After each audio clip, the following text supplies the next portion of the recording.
Ketika rudal Rusia menjawab NATO, dunia berhenti bernapas sejenak. Bukan karena dentuman ledakan, tapi karena satu kalimat yang mengguncang dari balik ruang diplomasi. Kalimat yang bikin semua orang sadar, perang modern bukan lagi soal menang atau kalah, tapi soal siapa yang berani berhenti sebelum dunia benar-benar terbakar habis. Langit malam di Kiev mendadak jadi terang. Rudal berkejaran di udara, suara sirene menggema di seluruh kota. Tapi yang paling bikin dunia gemetar bukan dentumannya, melainkan kabar bahwa Presiden Ukraina, Volodymyr Zelensky, disebut-sebut mulai membuka jalan menuju perdamaian setelah pertemuan tertutup dengan Donald Trump. Menurut laporan dari sejumlah media internasional, Zelensky dikabarkan siap menerima proposal gencatan senjata yang didukung Amerika Serikat, meski dengan syarat yang berat dari Moskow. Dari jauh, Presiden Rusia Vladimir Putin digambarkan tersenyum tipis, seperti pemain catur yang tahu lawannya mulai kehabisan langkah. Tapi situasi ini bukan hitam putih.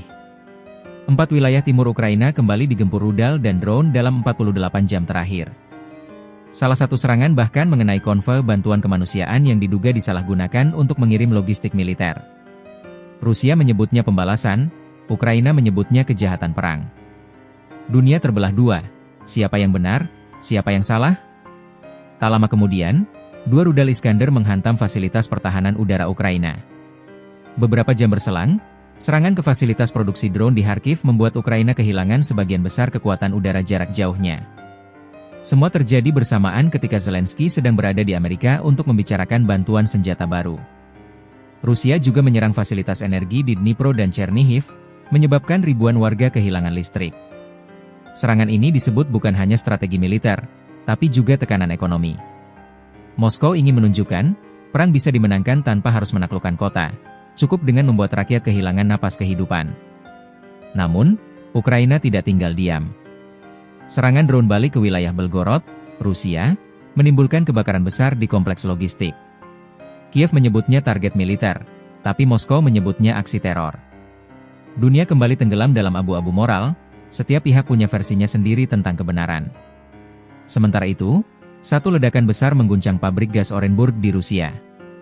Ukraina tak mengaku, tapi banyak pihak menduga itu adalah serangan balasan simbolik.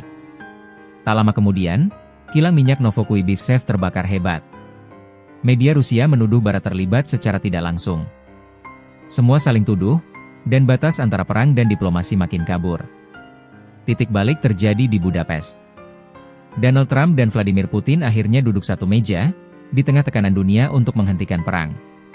Dalam pertemuan tertutup itu, Trump disebut menegaskan bahwa Amerika tidak ingin terus membayar tagihan perang yang tak berkesudahan. Kami ingin perdamaian yang realistis, ujarnya. Beberapa hari setelah pertemuan itu, Zelensky berbicara di depan publik, kami terbuka untuk perdamaian yang adil, selama menghentikan pertumpahan darah. Dunia langsung terbelah dua. Apakah ini sinyal menyerah, atau langkah diplomatik baru? Rusia menyebut pembicaraan berjalan konstruktif, tapi memperingatkan, jika Amerika mengirim rudal jarak jauh baru, itu akan dianggap sebagai deklarasi perang total. Pilihan kata "total" membuat dunia waspada. Negara-negara Eropa mulai cemas, karena jika konflik melebar, dampaknya tak akan berhenti di Ukraina. Uni Eropa sendiri mulai retak dalam sikap. Ada yang ingin terus menekan Rusia, tapi ada pula yang lelah. Polandia menolak pesawat Putin melintas, sementara Hungaria justru jadi tuan rumah perundingan. Dunia Eropa kehilangan arah moral, kata banyak pengamat, ketika mereka bicara tentang hukum internasional tapi menerapkannya setengah hati. Di saat diplomasi berjalan tegang, publik dunia mulai menanyakan hal yang sama. Kenapa semua pihak bicara tentang damai, tapi industri senjata justru untung besar? Harga saham perusahaan pertahanan di Amerika dan Eropa melonjak. Pesanan rudal dan drone meningkat 2 kali lipat. Perang yang seharusnya dihentikan malah jadi bisnis global baru. Dan di tengah kekacauan itu, rakyat kecil di Kiev, Moskow, bahkan Warsawa cuma pengen satu hal, hidup normal lagi. Mereka capek dengan sirene, berita duka, dan janji-janji perdamaian yang cuma jadi headline politik. Tapi kenyataannya, dunia belum siap berdamai. Rusia kehilangan sebagian reputasi, Ukraina kehilangan sebagian wilayah, dan Barat kehilangan sebagian moral. Semua pihak bicara tentang kemenangan diplomasi, padahal yang terjadi hanyalah jeda di antara dua bab perang. Seorang analis pernah bilang, perang besar tidak berakhir saat peluru terakhir ditembakkan, tapi saat kebohongan terakhir runtuh. Dan sekarang, kebohongan itu mulai retak satu persatu. Barat mulai sadar, kemenangan di Ukraina mungkin tak akan pernah datang. Rusia tahu, dunia tak akan sepenuhnya menerima mereka lagi. Tapi keduanya tetap pura-pura kuat, demi gengsi dan citra politik.